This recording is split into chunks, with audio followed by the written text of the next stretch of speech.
Hello. So I wanted to talk today, and thanks for coming back to my channel again. I wanted to talk today about something that everybody should connect with in some way, is how difficult it can be dealing with other people. Now, if you think about it, it affects. If life was the way you wanted it to be, and everybody was the way you wanted them to be, there'd be no problems. Think about all the issues you have with life, basically other people, even if it's your work, your personal relationships, finances, even health, to a degree. Everything centers around, all of your main issues with life center around other people. I think it was Jean-Paul Sartre who said, hell is other people. That's how it's translated. I think that was in one of his plays that he wrote. And it's certainly true. If you think about that, if you just think, this happens to me. I'm like in a great mood. You know, I've had like a productive day. I've like exercised. Cooked myself a nice meal. Read something that was did something constructive, read a nice book, watched a decent show, whatever. And then you sort of think to yourself that, you've got a pretty good grip on things and life's going really well. And then you go into a social environment or a work environment or whatever, and then someone says or does something that just totally rubs you up the wrong way, and then instantly you're in a bad mood. Or it just totally throws you off, doesn't it? And it's like there's varying degrees, isn't there? It's like family and friends who say and do things that you're not happy with.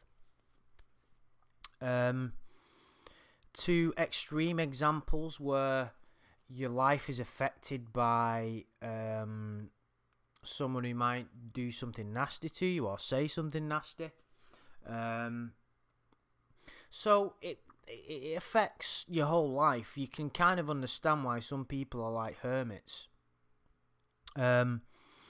I like to have a bit of balance. Just as a sort of personal, story. I like to spend time on my own, but I'd like to think I'm quite wise at selecting the right people to hang around with, basically. And I think that's really important. The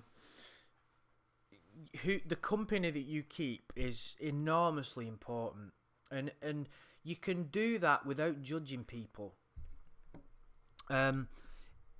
It's like if you're hanging around with the wrong people, when something's going wrong in your life, they're not going to give you decent feedback. That you're not going to be able to rely on them. If your group of friends, let's give an example of someone who's like egotistical, and the group of friends might hang around with that person because they think it boosts their sense of self and it makes them look better. They are not true friends. So if you have a moment of an issue in your life that you need help with, like a relationship issue or a personal tragedy, you're not going to get good feedback, or should I say advice, from those people, because they really don't care about you. It's all a surface thing. And it would affect, because in my eyes, you've got to have, there's got to be a part of you in this life that wants to grow, a self-growth. I think it's really important. It's what we're here for. For our consciousness to grow. So you have to have a side of you that is looking to grow as a person spiritually, and whether learn new skills. So choosing the right people to hang around with is really important. I've sometimes failed at that and sometimes been good at it. I think I gave the example on the last video about a friend who well, a bit of an acquaintance who, you know, I gave a birthday card to, and it ended up backfiring on me. And I said, like, I kept those people at arm's length, and it was a good decision, because some people, you have to realise that it's not gonna be fruitful for you in your life to have a close relationship with them. And you might perceive that as being selfish. Some people trip up by saying, I want to be kind and generous to someone, so I'm going to spend time with them, and that. You can't help some people, and in most circumstances, you have to put yourself first. You can't run around saving the world if you're screwed, basically. So there's nothing wrong with saying, you know, that person doesn't do me any good to be with them. But some people who need help and are willing to learn, that's fine.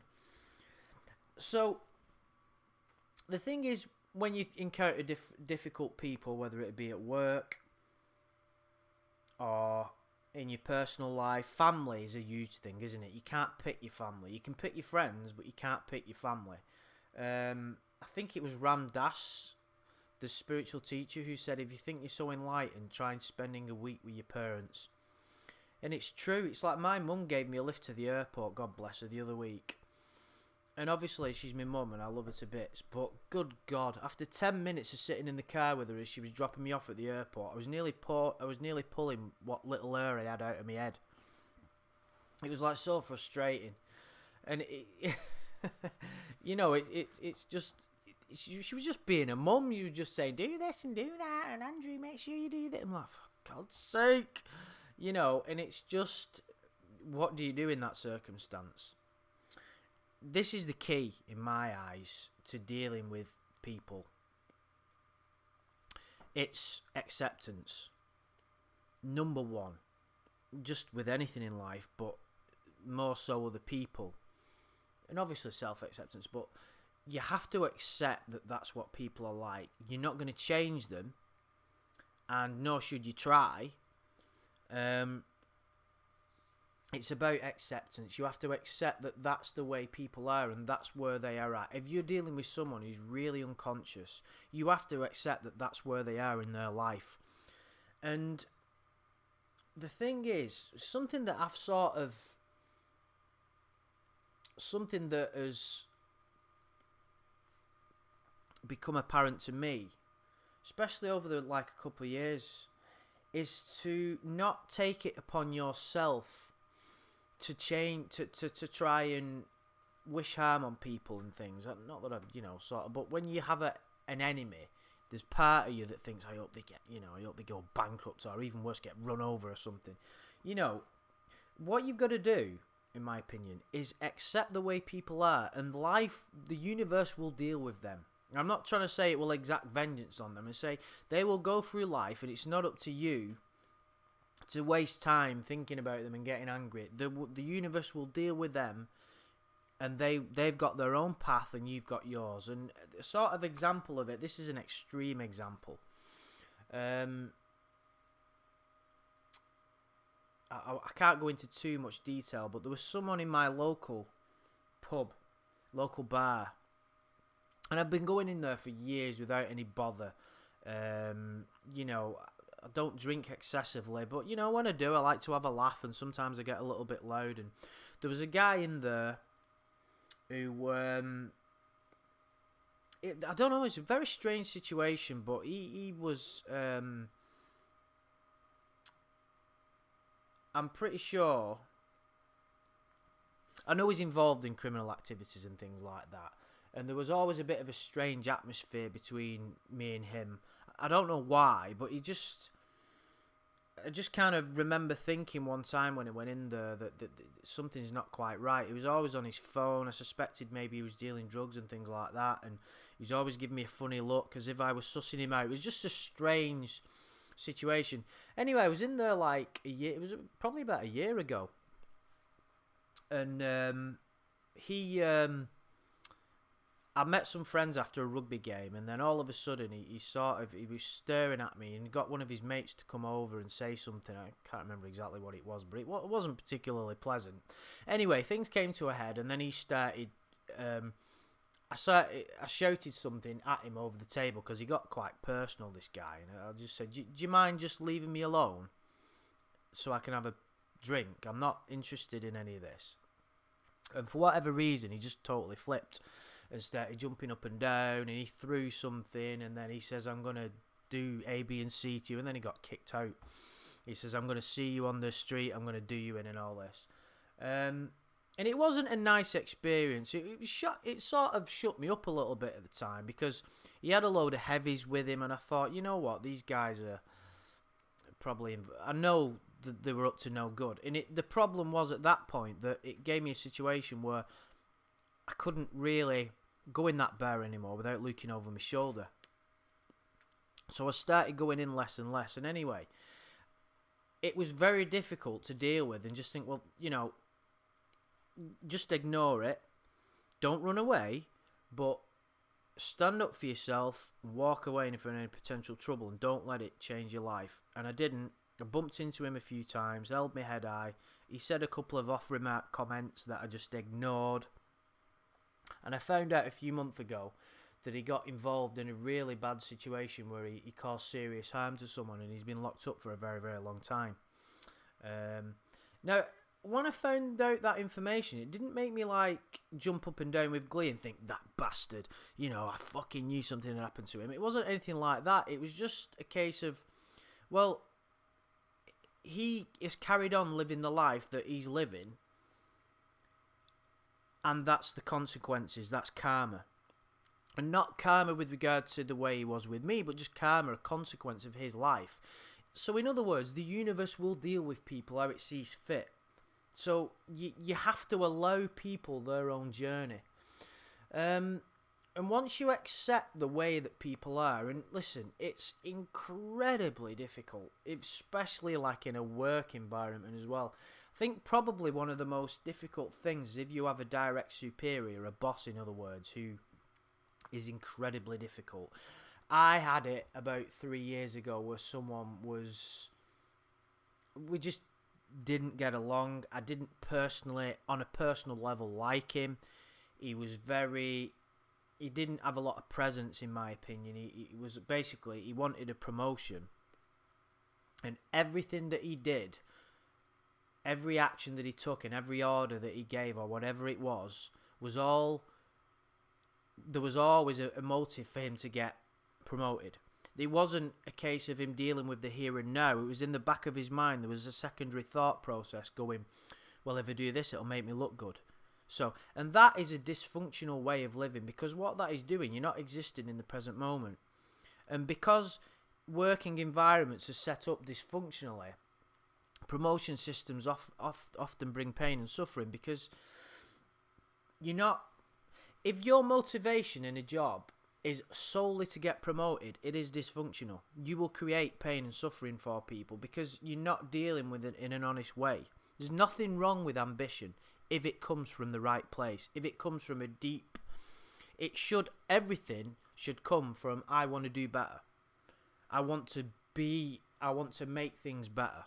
Not, I want to be bigger. If that is your underlying motivation, or anybody's underlying motivation, it is dysfunctional, and you will create pain and suffering, and you will piss people off, basically. It was an unpleasant time, but I learned a lot. You have to stick up for yourself, and there's 3 things. You either accept the situation and just carry on. You either change it or you remove yourself from the situation. Now, in that situation, I had to accept it because I knew he wasn't going to be there for long, and he wasn't. And when you deal with situations like that, I believe that it builds character in that, at the moment, things in my working situation, the group that I work with are great. And I'm very, very lucky. There's 2 people, there's a team of us, and there's 2 people that work directly above me. That are on a high pay grade, and they're great. They're really understanding. They work in the moment. There's no hidden agendas. It's all honest. I know it's not going to last, so I don't get too involved in it and think, well, yeah, this is great, because it's not going to last.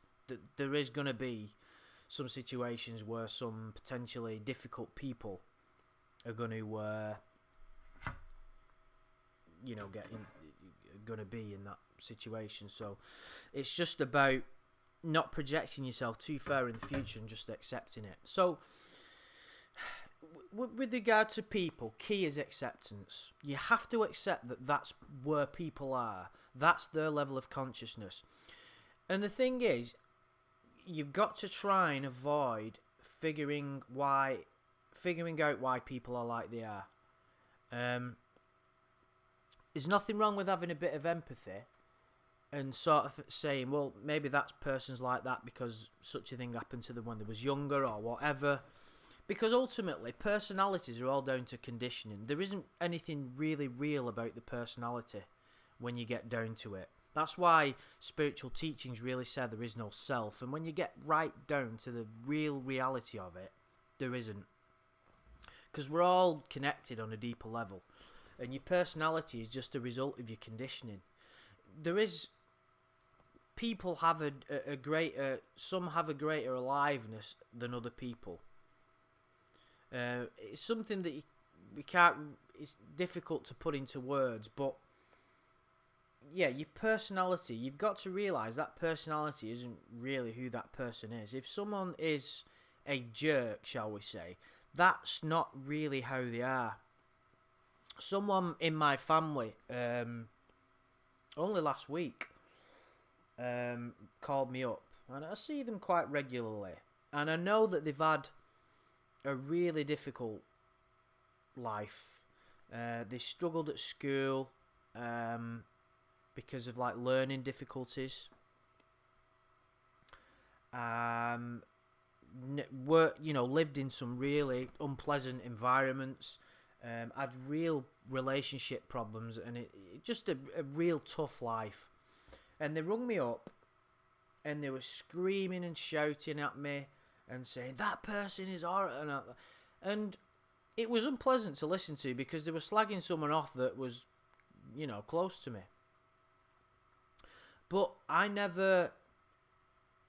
It never got personal in that I never thought. The normal human reaction would be to react and go, who are you talking to? Don't talk to me like that. And I just remain calm, and eventually they wore themselves out and put the phone down, with me only being able to say a few words. And then they called me the next day and apologised, and I said, yeah, don't worry about it. And they seemed almost shocked that I was just that I forgave, that I was like so understanding. But I don't see it that I'm such a great guy. It's just a natural, when you understand, I know why that person, something happened to them, and all the rage that they've had in their life came to the surface.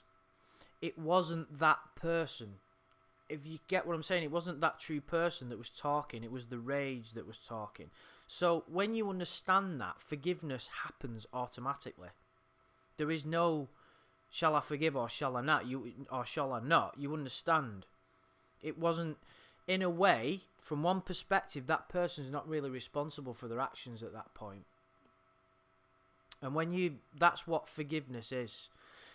True forgiveness happens automatically. If you have to try and forgive, it's not true forgiveness. Now, of course, there will be situations in life that will almost be impossible to, when something stirs up so much emotion. Let's use an extreme example and say that a murderer murders someone close to you. For you to forgive that person entirely, you'd have to be close to an enlightened master. People have done that, and that's an extreme example, but it's worth mentioning. I mean, even like little things, when, like, for instance, I went for a coffee earlier, and I like one of the little things I like to do is to go to one of the local Starbucks or Costas, whatever it is, and that's in a nice environment, sit there with a book, and that's one of my little things that I like doing. And there's a woman that served me, and she talks to you like you're a bit. She comes across as a little bit condescending, and it's like she plays a role of she's the person, she's the shop assistant, and you're the customer, and of course that's true from a certain level, but she takes that role a bit too far, and then it's like, hello, and how can I help you today? And I'm like, there's no need to, do you have to do that so far? Like, can you not just say, how you doing, mate? What's up? What can I get you? Do you understand what I mean? However, you just have to accept that that's the way she is. It's like, it makes me, that's just a little example, but it just makes me feel a little bit like uncomfortable, because she's playing the role, and to her, you're not another. This might sound weird. You're not another human being to her. You're a customer. She's playing the roles. If you understand what I mean, and you need to sort of go beyond that. But of course, that's just a minor example. And them are the little challenges, and you just that you encounter, and you just have to accept that's the way people are. Yeah, and I mean, it can be. I live in a town which has quite a poor. There's a part of it that is quite poor, so you get a lot of colourful characters, shall we say. And I encounter them quite a bit. I'd probably say twice a week I go out and have a few drinks into the local town. And whenever I do that, there is always a lot of very, very angry people. And you have to...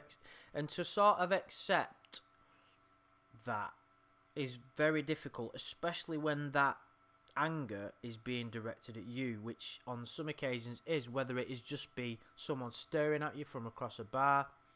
And the thing is with me, from a personal level, I have tattoos, and how can I put this without sounding like a tosser? I could be considered to look slightly like intimidating. How can I put this?